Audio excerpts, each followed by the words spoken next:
Ranch Express Courier Private Limited. Domestic International Cargo. உங்கள் இல்லம் தேடி வந்து courier booking delivery செய்து தரப்படும். உடனடியாக பெற்றுச் செல்கிறார்கள். அவர்கள் மட்டுமே இந்த முகாம்களின் வாயிலாக 34,933 பேர் பயன்பெற்றிருக்கிறார்கள். மாற்றுத்திறனாளிகளுக்கும் அந்தந்த இடங்களிலேயே சான்றிதழ்கள் வழங்கப்பட்டு கொண்டிருக்கிறது. அந்த வகையில் பயன்பெற்றிருக்கிற மாற்றுத்திறனாளிகளின் எண்ணிக்கை 43,978. இந்த நலம் காக்கும் ஸ்டாலின் முகாமை பொறுத்தவரை தமிழ்நாட்டில் 38 மாவட்டங்கள் இருந்தாலும் இதில் 6 மாவட்டங்களில் தற்போது வரை இந்த பணி முடிவு பெற்றிருக்கிறது. நீலகிரி, மயிலாடுதுறை, பெரம்பலூர், காஞ்சிபுரம், திருப்பத்தூர் மற்றும் நாகப்பட்டினம் ஆகிய 6 மாவட்டங்களில் இந்த பணி முழுமையாக முடிவுற்றிருக்கிறது. மீதமிருக்கிற 32 மாவட்டங்களில் இப்பணி நடைபெற்றுக் கொண்டிருக்கிறது.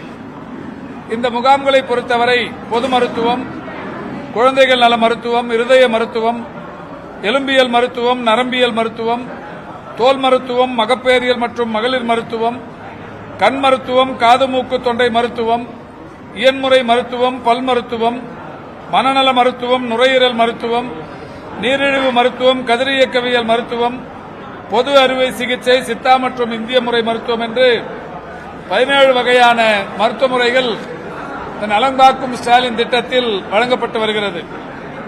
இதை பொறுத்தவரை இந்த முகாம்களில் அமைப்பு சாரா தொழிலாளர்களுக்கு நலவாரியத்தின் மூலம் முழு உடற்பரிசோதனைகள் செய்யப்பட்டு அவர்களுக்கான நலத்திட்ட உதவிகளும் வழங்கப்பட்டு வருகிறது. மாற்றுத்திறனாளிகளுக்கான அங்கீகரிக்கப்பட்ட சான்றிதழ்கள், விரிவான மருத்துவ காப்பீட்டு திட்டத்தில் பதிவு செய்தல் போன்ற பல்வேறு பணிகள் இந்த முகாம்களில் நடைபெற்றுக் கொண்டிருக்கிறது. அந்த முகாம்களில் ஒன்றாகத்தான் இன்னும் கொஞ்ச நேரத்தில் நான் பள்ளிக்கரணையில் நடைபெறுகிற முகாமுக்கு சென்று ஆய்வு செய்யவிருக்கிறேன். இந்த நிலையில் இன்று காலை சைதாப்பேட்டையில்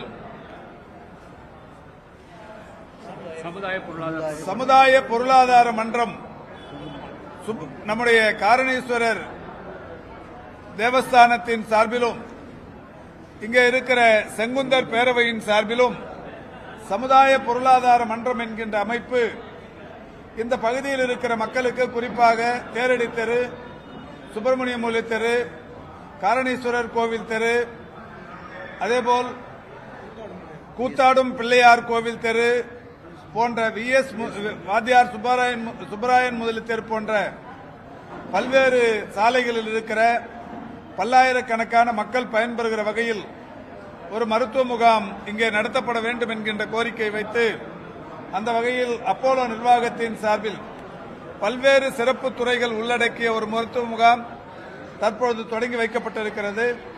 சமுதாயத்தின் பெரியவர்கள் இந்த முகாமில் பங்கேற்று பொதுமக்களுக்கு சேவையாற்ற தொடங்கி இருக்கிறார்கள்.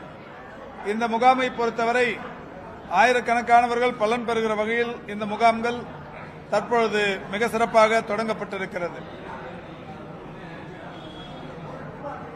வடகிழக்கு பருவமழையை ஒட்டி ஒவ்வொரு ஆண்டும் ஒரு 10,000த்திற்கும் மேற்பட்ட மருத்துவ முகாம்களை தொடர்ச்சியாக இந்த துறை நடத்தி கொண்டிருக்கிறது. இந்த ஆண்டு வடகிழக்கு பருவமழை அக்டோபர் 16ஆம் தேதி தொடங்கி தற்போது முடிவு பெற்றிருக்கிறது. அக்டோபர் 16ஆம் தேதி தொடங்கிய வடகிழக்கு பருவமழையினால் பெய்த இந்த மழை என்பது நமக்கு போதுமானதாக, சென்னையின் நீர்நிலைகளை நிரப்பியதாக இருந்து கொண்டிருக்கிறது என்றாலும் மக்களுக்கு எந்தவிதமான மழைக்கால நோய் பாதிப்புகளும் இருக்கக்கூடாது என்கின்ற வகையில் மாண்புமிகு தமிழ்நாட்டின் முதலமைச்சருடைய வழிகாட்டுதலோடு 10,000 முகாம்கள் என்று நடத்த தொடங்கி இதுவரை 81,433 முகாம்கள் நடத்தப்பட்டிருக்கிறது. மருத்துவத்துறையின் வரலாற்றில் ஒரு பருவமழைக்கு 80,000த்திற்கும் மேற்பட்ட மருத்துவ முகாம்கள் நடத்தப்படுவது இதுவே முதல் முறை. அந்த வகையில் இன்றைக்கு தமிழ்நாடு முழுவதிலும் அனைத்து குக்கிராமங்களிலும், மலை கிராமங்களிலும், சென்னை போன்ற மாநகர பகுதிகளில் அனைத்து தெருக்களிலுமே இந்த மழைக்கால சிறப்பு மருத்துவ முகாம்கள் 81,433 நடத்தப்பட்டு அதன் மூலம் பயன்பெற்றிருப்பவர்கள் 33,732 பேர்.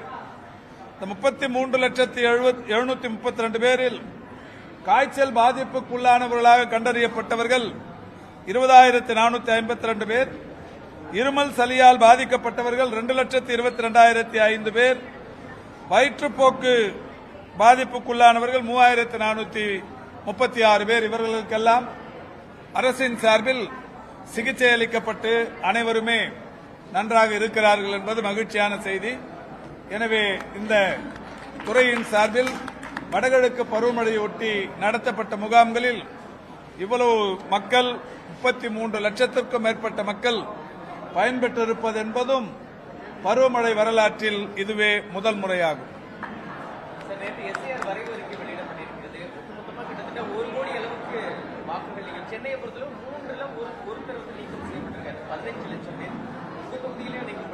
இப்ப எஸ்ஐஆரை பொறுத்தவரை இந்த தீவிர வாக்காளர் பட்டியல் சீர்திருத்தும் பணி தொடங்கிய உடனே மாண்புமிகு தமிழ்நாட்டின் முதலமைச்சர்கள் குறிப்பாக இந்திய கூட்டணியின் சார்பில் இதற்கு கடும் எதிர்ப்பு தெரிவிக்கப்பட்டது. போதிய கால அவகாசம் இல்லாமல் தொடங்கப்பட்ட இந்த பணி முழுமையாக நிறைவடைய வேண்டும் என்கின்ற வகையில் வழக்கு மன்றங்களை எல்லாம் கூட திமுகவும் கூட்டணி கட்சிகளும் அணுகியது. இந்த நிலையில் வழக்கு மன்றத்தில் தேர்தல் ஆணையம் இதை நடத்தியே தீர வேண்டும் என்கின்ற விதத்தில் பிடிவாதமாக இருந்து விட்டார்கள். கால அவகாசம் வேண்டும் என்கின்ற கோரிக்கை ஏற்று அவ்வப்போது முதலில் ஒரு வார கால அவகாசமும் பிறகு ஒரு 3 நாட்கள் அவகாசம் என்று வழங்கப்பட்டது. என்றாலும் இந்த குறுகிய கால இடைவெளிதான். இந்த நிலையில் திமுக தேர்தல் ஆணையம் அறிவித்துவிட்ட காரணத்தினால் அதில் BLA 2க்கள் என்று சொல்லப்படுகிற வாக்குச்சாவடி முகவர்களை வைத்து இந்த பணியினை முழுமையாக செய்து முடித்திருக்கிறது. தமிழ்நாட்டில் இருக்கிற 68,000த்திற்கும் மேற்பட்ட அனைத்து வாக்குச்சாவடிகளுக்கும் திமுக கழகத்தின் சார்பில் BLA 2க்களை நியமித்து அதை தேர்தல் ஆணையத்தில் பதிவும் செய்து BLOக்களுடன் இணைந்து இந்த பணியினை திமுக மிக சிறப்பாக களப்பணி ஆற்றியது. வேறு எந்த அரசியல் கட்சி எதை செய்தது என்று நாங்கள் விமர்சிக்க தயாராக இல்லை. ஆனால் திமுகவை பொறுத்தவரை ஜனநாயக கடமையை மக்களின் வாக்குகள் பறிபோய்விடக்கூடாது, மக்களின் வாக்குகள் விடுபட்டு விடக்கூடாது என்பதில் மிக அக்கறையாக இருந்து திமுக கழகத்தின் சார்பில் மாண்புமிகு தமிழ்நாட்டின் முதலமைச்சர்கள் அனைத்து வாக்குச்சாவடிகளிலும் BLA 2க்கள் நியமனம் செய்து BLOக்களுடன் இணைந்து இந்த பணியினை முழுமையேற செய்தார்கள். அந்த வகையில் செய்ததற்கு பிறகு தேர்தல் ஆணையத்தின் சார்பில் தற்பொழுது ஏறத்தாழ 94 லட்சத்திற்கும் மேற்பட்ட வாக்குகள் நீக்கப்பட்டதாக அறிவிக்கப்பட்டிருக்கிறது. சென்னையை பொறுத்தவரை 14,25,000த்திற்கும் மேற்பட்ட வாக்குகள் நீக்கப்பட்டதாக அறிவிக்கப்பட்டிருக்கிறது. சென்னையில் 16 தொகுதிகளை மட்டுமே அது சொல்லியிருக்கிறார்கள். ஒட்டுமொத்த மாநகராட்சி எல்லைக்குள் உட்பட்ட தொகுதிகள் என்று எடுத்துக்கொண்டால் ஏறத்தாழ 20 லட்சத்தை நெருங்கும். சோழிங்கநல்லூரில் மட்டுமே 2.5 லட்சம் வாக்குகள் நீக்கப்பட்டிருக்கிறது.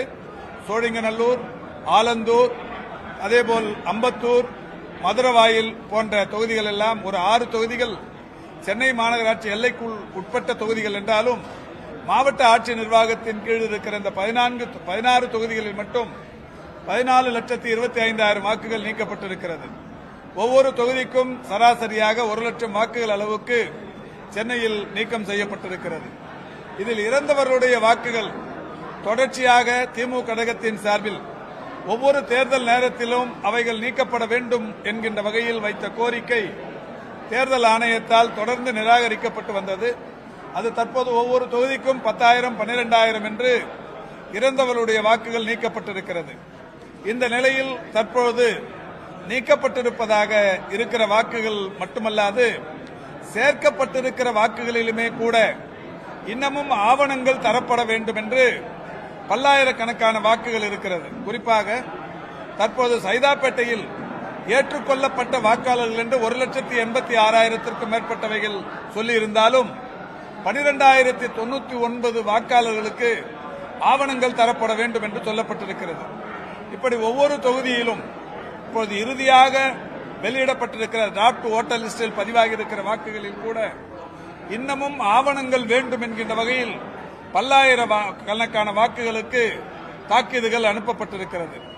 தேர்தல் ஆணையத்திற்கு பொதுமக்கள் விடுக்கிற வேண்டுகோள், இந்த ஆவணங்கள் வேண்டும் என்று தாக்கீது அனுப்பப்பட்டிருக்கிற வாக்காளர்கள் ஒருவரும் கூட விடுபட்டு போய்விடாமல் ஆவணங்களை சரிபார்த்து அவர்களை எல்லாம் இணைத்துக் கொள்ள வேண்டும். அதேபோல் படிவம் 6 விநியோகம் இன்று தொடங்கி முகாம்கள் எல்லாம் நடத்தப்படவிருக்கிறது. இந்த வரைவு வாக்காளர் பட்டியலை பொறுத்தவரை தேர்தல் ஆணையம் அவசர கதியில் வெளியிட்டிருந்தாலும் இது இறுதியாக எடுக்கப்படுகிற முடிவு என்பதால் பொதுமக்கள் விழிப்பாக இருந்து ஒவ்வொருவரும் தங்களுடைய வாக்குகள் இந்த பட்டியலில் இடம்பெற்றிருக்கிறதா என்பதை பார்த்துக் கொள்வதற்கு பல்வேறு வசதிகள் செய்யப்பட்டிருக்கிறது. அது மட்டுமல்லாது BLA 2க்கள் இன்றைக்கு தரப்படுகிற இந்த டிராப்ட் ஓட்டர் லிஸ்டின் நகல்களை எடுத்துக்கொண்டு வீடு வீடாக வந்து செக் செய்யவிருக்கிறார்கள். அப்படி செய்யும் போது யார் வாக்குகளாவது விடுபட்டு இருந்தால் அதற்குரிய ஆவணங்களை ஃபார்ம் 6ஓடு சேர்த்து படிவம் 6ஓடு சேர்த்து ஒப்படைப்பதற்கு இன்னும் 1 மாத கால அவகாசம் விடுக்கப்பட்டிருக்கிறது. அடுத்த மாதம் 18ஆம் தேதி வரை இந்த படிவம் 6உடன் கூடிய வாக்காளர்களை இணைப்பதற்கு நேரம் இருக்கிறது. எனவே பொதுமக்கள் தங்களுடைய வாக்குகள் யாருக்கு வேண்டுமானாலும் அளிக்கலாம், அது அவர்களுடைய உரிமை. ஆனால் இந்த வாக்காளராக இருக்கிறோமா என்பதை உறுதி செய்து கொள்வது ஒவ்வொரு பொதுமக்களுடைய உரிமை. எனவே பொதுமக்கள் இன்றைக்கு வெளியிடப்பட்டிருக்கிற நேற்று மாலை வெளியிடப்பட்ட இந்த டிராப்ட் ஓட்டர் லிஸ்டில் தங்களுடைய பெயர்கள் இடம்பெற்றிருக்கிறதா என்பதை முதலில் ஆய்வு செய்து தெரிந்து கொள்ள வேண்டும். அப்படி இல்லை என்றால் அதை சேர்ப்பதற்கு படிவம் 6ஐ உபயோகித்து உடனடியாக சேர்வதற்கு நடவடிக்கை எடுக்க வேண்டும். இதை விட்டால் வேறு வழி இல்லை. பிறகு பிப்ரவரி 16ஆம் தேதி ஃபைனல் ஓட்டர் லிஸ்ட் வந்ததற்கு பிறகு நிச்சயம் தேர்தல் அறிவிப்பு என்பது ஒரு 6-7 நாட்களில் வந்துவிடும். கடந்த முறை 2019 நடைபெற்ற தேர்தலாக இருந்தாலும் அதற்கு 2021 நடைபெற்ற தேர்தலாக இருந்தாலும் இந்த தேர்தல்களின் போது இறுதியாக வெளியிடப்பட்ட வாக்காளர் பட்டியலுக்கு பிறகு புதிய வாக்காளர்களை சேர்ப்பது என்பது கடினமான விஷயம். அந்த வகையில் இந்த SIRக்கு பிறகு பிப்ரவரி 16க்கு பிறகு ஃபைனல் ஓட்டர் லிஸ்ட் வெளிவந்துவிட்டால் புதிய வாக்காளர்களை இணைப்பது என்பது 100% கடினம். ஏனென்றால் பிப்ரவரி 26 கடந்த தேர்தலின் போது எலெக்ஷன் நோட்டிபிகேஷன் வந்துவிட்டது. இந்த ஆண்டு அதை ஒட்டியோ அல்ல முன்னும் பின்னுமாக 2-3 நாட்களிலேயோ நோட்டிபிகேஷன் வருவதற்கு வாய்ப்பு இருக்கிறது. எனவே 16ஆம் தேதிக்கு பிறகு எப்போது வேண்டுமானாலும் தேர்தல் அறிவிப்பை எதிர்பார்த்து காத்திருக்கலாம். தேர்தல் அறிவிப்பு வந்ததற்கு பிறகு புதிய வாக்காளர்கள் சேர்ப்பது என்பது கடினமான விஷயம். எனவே மிக சிறந்த வாய்ப்பு என்பது தான் வாக்காளராக இருக்கிறோமா இல்லையா என்பதை தெரிந்து கொள்வதற்கான வாய்ப்பு தற்போது இருக்கிறது. தெரிந்து கொண்டு அவர் வாக்காளராக இணைவதற்குரிய அந்த படிவத்தை பெற்று இணைந்து விடுவது மிகவும் நல்லது. எனவே அதை மக்கள் இந்த ஜனநாயக கடமையை செய்ய வேண்டும், அதற்காக நேரம் ஒதுக்கி செய்ய வேண்டும் என்றும் கேட்டுக்கொள்கிறேன்.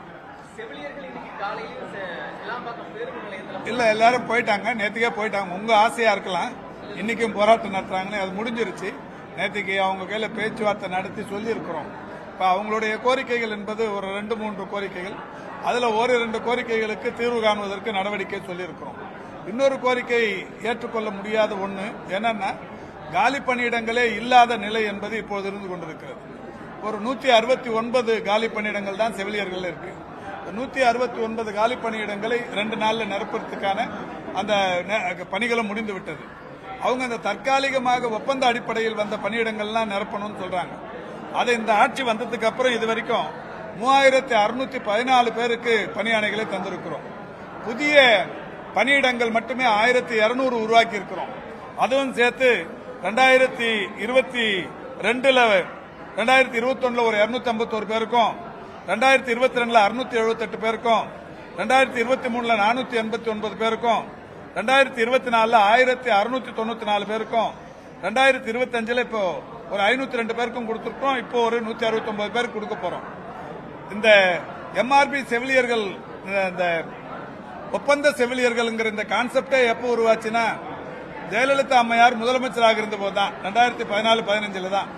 அதுக்கு முன்னாடி எல்லாம் பர்மனன்ட் போஸ்ட் தான். அந்த ஒப்பந்த செவிலியர்கள் இந்த கான்செப்ட் 14-15க்கு அப்புறம் தான் வந்தது. இன்னைக்கு எடப்பாடி பழனிசாமி போன்றவர்கள்லாம் அறிக்கை விடுறாங்க. ஆனா உண்மையிலேயே பாக்கிறதுக்கு அதை கேட்கறதுக்கும் மற்றவர்களும் அது ஒரு மாதிரியா இருக்கு. என்ன காரணம்னா, இது வந்ததே, இந்த பிரச்சனைகள் வந்ததே காரணம் அவங்க தான். 2014-15 இந்த ஒப்பந்த செவிலியர்கள் நியமனத்தை ஏற்படுத்தும் அவங்க தான். 2019-20 கொரோனா பேரிடர் காலத்தில் ஒப்பந்த செவிலியர்களை கூடுதல் படுத்தும் தான் அவங்க தான். அதை பண்ணிட்டு எந்த விதமான விதிமுறைகளுக்கும் இல்லாம இது மாதிரி பண்ணிட்டு அப்ப இவ்வளவு பேரை பணிரந்தனம் பண்றதுக்கோ இந்த கூடுதல் பணியிடங்களை உருவாக்குவதற்கோ எந்த நடவடிக்கையும் எடுக்கல. ஆனா இன்னைக்கு அவங்க போராட்டம் சொன்ன உடனே நீலி கண்ணீர் வடிக்கிறாங்க.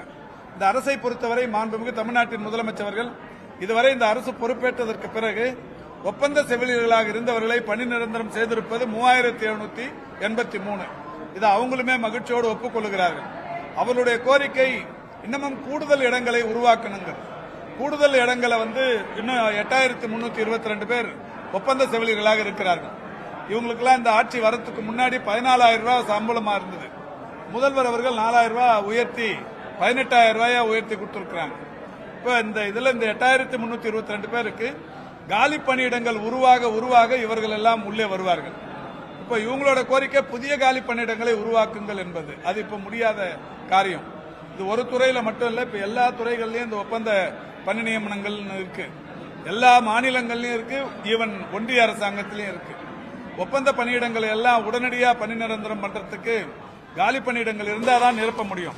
இதுவே கூட நேற்றைக்கு கூட சொன்னேன், அவங்களுக்கு இந்த அப்பாயின்மெண்ட் ஆர்டர் கொடுக்கறப்பவே அதுல ஒரு அப்பாயின்மெண்ட் ஆர்டர்லயுமே போட்டிருக்கு, she or he cannot claim as a right for regular post in the time of scale of pay on completion of 2 years of service. She or he will be observed into regular time scale of pay as and when vacancies arise. எப்பொழுது காலி பணியிடங்கள் உருவாகிறதோ, when vacancies arise according to the seniority of selection.